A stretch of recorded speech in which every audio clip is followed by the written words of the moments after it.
Good day everyone, and welcome back to one more installment of the wine shop video for San Dimas Wine Shop and Tasting Room. My name is Dylan and we've got a good lineup. This lineup is all about spring cleaning. So this lineup is going to change several times during the week because during spring cleaning we always kind of get rid of the last 5, 6, 7 bottles of each SKU that we've got, and this is what we're starting out the week with. But I like the startup. I like the lineup right now. I'm drawn to Italian whites, and specifically I like this Verdicchio and Vermentino have always been two of my favorite varietals. And this one is made by Moratti Campi. This is the Luzano 2013 Verdicchio from Morro di Alba. This spends 6 months on Sur Lie, which just means it sits on the lees. The spent yeast cells in order to gain a little bit of texture. And then it also is stainless steeled for 6 months and 3 months in the bottle before it's released. For those of you that like Sauvignon Blanc, here's a great alternative. It has those green apple notes that a lot of Sauvignon Blanc drinkers like. It's got the good acidity. What's a little bit different is that it has this slight bitter almond taste to it, which is perfect for food. So really like that. All right, and next is the Marielke. This is the 2012 Pinot Noir from Donnelly Creek. This here comes out of Anderson Valley. It is an unfiltered, unfined wine. It's all done in French oak. What I like, well, let me tell you a little bit of history about Marielke first, is that she used to be an apple farmer. So up until at her highest peak, she was making 5,000 cases a year of apple juice, of organic apple juice that was sold pretty much throughout all of California, but especially in Northern California. And she was always a farmer as well with grapes. So she had to tear down the apple orchard, and she's been growing grapes, and she's been selling to Roeder, Abon Clement, Farniente, Saintsbury. Those are some of the names that she's been selling Pinot Noir and Chardonnay to, and she's been bottling her own Pinot Noir since I believe 1999, and she does an amazing job. For those of you that like a little bit more fruit forward, real more feminine quality Pinot Noir, by far this is the way to go. And next we've got the Cardine Vineyards. This is their 2010 Petite Syrah that comes out of Napa Valley. It's 82% Petite Syrah, 9% Cabernet Sauvignon, 3% Merlot. It's got some Petit Verdot and some Zinfandel in it as well. It is done 40% new oak, of which 2/3 is American, 1/3 is French. Real reminiscent of, real fruit forward, but real reminiscent of plums and spice, and just real nice, good, classic Petite Syrah. You know, it's always been used as a blending grape, but there are quite a few vintners that do it well, and I think Cardine is certainly one of them.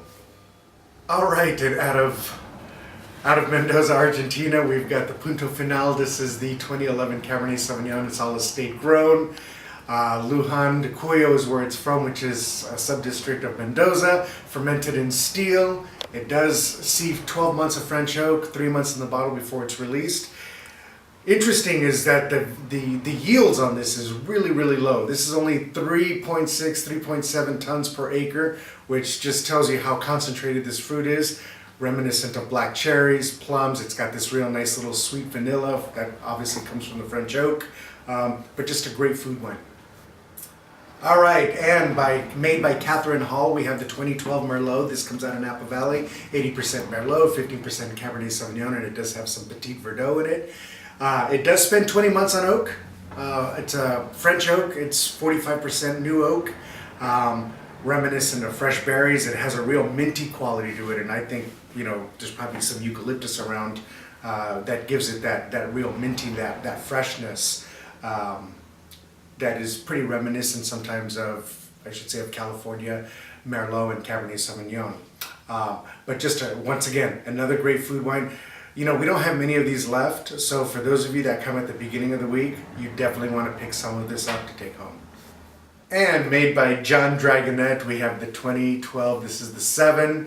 It's a blend of Syrah, about 90% Syrah, 10% Grenache. It does have a little Viognier in it, so maybe let's scale back on the Syrah a little bit. But Viognier, just a white grape that's added for a little bit of more floral characteristic as well as some body. This comes from 6 vineyards that come out of Santa Barbara and Paso Robles. It's got a Central Coast AVA, 20 months on neutral oak, so no new oak influence, unfiltered, and the average yield on this, we were talking about this one being 3.6 tons per acre. This one comes in at 2.2. So once again, very extracted and just really an amazing wine made by John Dragoner and his brother. I believe his name is Chris. But they do an amazing job. And last but not least, we have got just a few announcements to go over. On Tuesday, April 12th at 5 p.m., we will have Drew Stapp here for our Force of Nature wine tasting. That whole week we're featuring Force of Nature wines for the tasting, but at 5 p.m. Drew Stapp will be here, and we'll also be doing food with the wines for that night. And then also save the date, May 12th, we have the Calcareous Wine Dinner coming up. And last but not least, also in about 6 weeks out from now, just mark your calendars. It'll be on Monday night. I'll give you a firm date in the next couple of weeks, but we will have our blind wine tasting that so many people have asked for. So if you want to learn how to taste wine blindly, this is a great opportunity to be able to do so. I'm not going to make you a pro in just 3 classes, but what you will learn is how to be able to differentiate a lot of nuances in the glass that you didn't know were there, that you probably don't pay attention to now. And through a process of elimination, you will get better and better at being able to pick out a varietal as well as a location. So thank you for your continued patronage, and we will see you soon. Cheers.